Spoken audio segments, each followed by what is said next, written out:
Dear viewers, alchemist online में आप लोगों का वेलकम है। अस्सलाम वालेकुम। आज का टॉपिक पढ़ने से पहले मैं आप लोगों को थोड़ी सी यूट्यूबर्स की स्ट्रगल के बारे में बताना चाहूँगी। इससे जो लास्ट टॉपिक था ना हमारा 10th क्लास का, उस टॉपिक पे पूरा लेक्चर मैंने तैयार किया।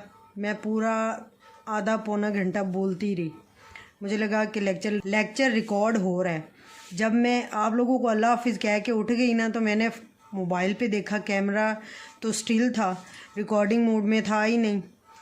उस वक़्त मुझे अंदाज़ा हुआ कि एक वीडियो बनाना और इसके पीछे कितनी मेहनत होती है हम यूट्यूबर्स की, और स्पेशली इस तरह की लर्निंग वाली वीडियोस तो बहुत ज़्यादा टाइम कंज्यूमिंग है। तो इसको काइंडली देखा ज़रूर करें और इसके साथ साथ शेयर भी किया करें, ताकि हमें अप्रिसिएशन मिले और इसी तरह का अच्छा कंटेंट, फ़ायदेमंद कंटेंट हम आपके लिए लेकर आते रहें। अब अपने लेक्चर की तरफ आते हैं। कॉन्सेप्ट्स जो हमने पढ़े हैं, एसिड्स और बेसिस के 3 कॉन्सेप्ट्स पढ़े हैं। उन तीनों कॉन्सेप्ट का आज हम समरी या कह लें कि उसका उन तीनों कॉन्सेप्ट का ओवरव्यू रीड आउट करेंगे। तीनों का कंपैरिजन भी देखेंगे हम इसमें। सबसे पहला कॉन्सेप्ट हमने पढ़ा था आर्हीनियस का। आर्हीनियस ने कॉन्सेप्ट क्या दिया था कि एसिड वो चीज़ है जो हाइड्रोजन आयन या प्रोटॉन देती है। बेस वो चीज़ है जो हाइड्रोक्साइड आयन देती है। और एसिड और बेस के रिएक्शन से जो प्रोडक्ट्स बनती हैं, आर्हीनियस के एसिड और बेस के रिएक्शन से प्रोडक्ट जो बनती हैं वो साल्ट और वाटर होती हैं। फॉर एग्ज़ाम्पल हाइड्रोक्लोरिक एसिड, ये एक आर्हीनियस एसिड है, हाइड्रोजन देता है, इसलिए इसको हम आर्हीनियस के कॉन्सेप्ट के मुताबिक एसिड बोलेंगे। जब ये बेस से रिएक्ट करेगा, इस बेस में OH है तो ये हाइड्रोक्साइड आयन दे सकती है, इसीलिए ये आर्हीनियस बेस है। इसको हम बेस के तौर पे नोट करेंगे। एसिड और बेस, आर्हीनियस एसिड और आर्हीनियस बेस, ये दोनों जब रिएक्शन करते हैं तो इनके रिज़ल्ट के तौर पे बनते हैं salt and water. Sodium chloride एक सॉल्ट है और इसके साथ साथ वाटर बन रहा है H2O।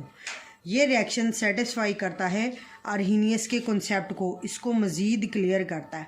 और इसमें हमने देखा कि एसिड और बेस जब रिएक्ट करते हैं तो एज आ रिज़ल्ट जो प्रोडक्ट्स बनती हैं उसमें एक साल्ट होता है और दूसरा वाटर का कोई मॉलिक्यूल होता है। नेक्स्ट कॉन्सेप्ट जो हमने पढ़ा था वो लोरी ब्रॉन्स्टेड, 2 साइंसदान थे, उनका था। उन्होंने एसिड को इस तरह से डिफ़ाइन किया कि एसिड वो चीज़ है जो प्रोटॉन देती है और बेस वो चीज़ है जो प्रोटॉन या हाइड्रोजन आयन को एक्सेप्ट करती है, कबूल करती है। और एसिड और बेस के रिएक्शन से कॉन्जुगेट एसिड बेस पेयर बनता है। अब इसको एग्जांपल के तौर पे देखते हैं किस तरह से होता है। हाइड्रोक्लोरिक एसिड, लोरी ब्रॉन्स्टेड के कॉन्सेप्ट के मुताबिक इसके अंदर हाइड्रोजन है तो ये हाइड्रोजन दे सकता है, प्रोटॉन देने की सलाहियत रखता है। प्रोटॉन डोनेट करता है तो प्रोटॉन डोनर के तौर पे इसको हम एसिड की कैटेगरी में रखेंगे। अमोनिया जो है ये प्रोटॉन कबूल कर सकता है, इस लिहाज से ये लोरी ब्रॉन्स्टेड के कॉन्सेप्ट के मुताबिक बेस है। एसिड और बेस, लोरी ब्रॉन्स्टेड एसिड और बेस जब रिएक्शन देते हैं तो उसके नतीजे में कॉन्जुगेट एसिड बेस पेयर बनते हैं। एसिड से जो चीज़ बनती है, एसिड में से प्रोटॉन निकल गया तो क्लोराइड आयन बन गया। एसिड से जो चीज़ बनती है इसको हम बोलते हैं कॉन्जुगेट बेस। हाइड्रोक्लोरिक एसिड से क्लोराइड आयन बना तो ये कॉन्जुगेट बेस है। अब बेस को देखें तो बेस जब रिएक्शन करती है लोरी ब्रॉन्स्टेड एसिड के साथ तो ये कन्वर्ट हो जाती है कॉन्जुगेट एसिड में। बेस NH3 थी, इसने हाइड्रोजन आयन एसिड से आने वाला एक्सेप्ट कर लिया और ये बन गई NH4+। ये जो नई चीज़ बनी है इसको रिएक्शन के बाद हम बोलते हैं कॉन्जुगेट एसिड। इस तरह से लोरी ब्रॉन्स्टेड एसिड रिएक्शन करने के बाद एसिड कन्वर्ट हो जाता है कॉन्जुगेट बेस में और बेस कन्वर्ट हो जाती है कॉन्जुगेट एसिड में। ये था लोरी और ब्रॉन्स्टेड का concept of acid and base. Third concept previous concept जो हमारा लास्ट कॉन्सेप्ट था वो लिविस ने दिया था। लिविस के मुताबिक एसिड वो चीज़ है जो इलेक्ट्रॉन पेयर एक्सेप्ट करें, बेस वो चीज़ हैं जो इलेक्ट्रॉन पेयर डोनेट करें, और एसिड और बेस के रिएक्शन से जो प्रोडक्ट बनती है उसको अडक्ट बोलते हैं। इसको रिएक्शन में स्टडी करें तो BF3 एक मॉलिक्यूल है, इसके पास इलेक्ट्रॉन की कमी होती है। NH3 अमोनिया का मॉलिक्यूल है, इसमें नाइट्रोजन के पास एक लोन पेयर होता है। नाइट्रोजन ये लोन पेयर डोनेट कर देता है BF3 के बोरोन को। इस तरह से अमोनिया और BF3 इनके दरमियान जो बॉन्ड बनता है कोऑर्डिनेट कोवलेंट बॉन्ड बनता है, और इसको एक एरो से शो करते हैं जिसकी डायरेक्शन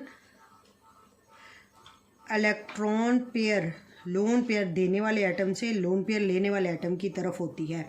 और ये जो चीज़ नई बन गई है, इस नई चीज़ को हम अडक्ट के तौर पे आइडेंटिफाई करते हैं। आज का लेक्चर इतना ही। आज का लेक्चर यहीं तक था। अपना ख्याल रखें, अपने प्यारों का ख्याल रखें। अल्लाह हाफिज़।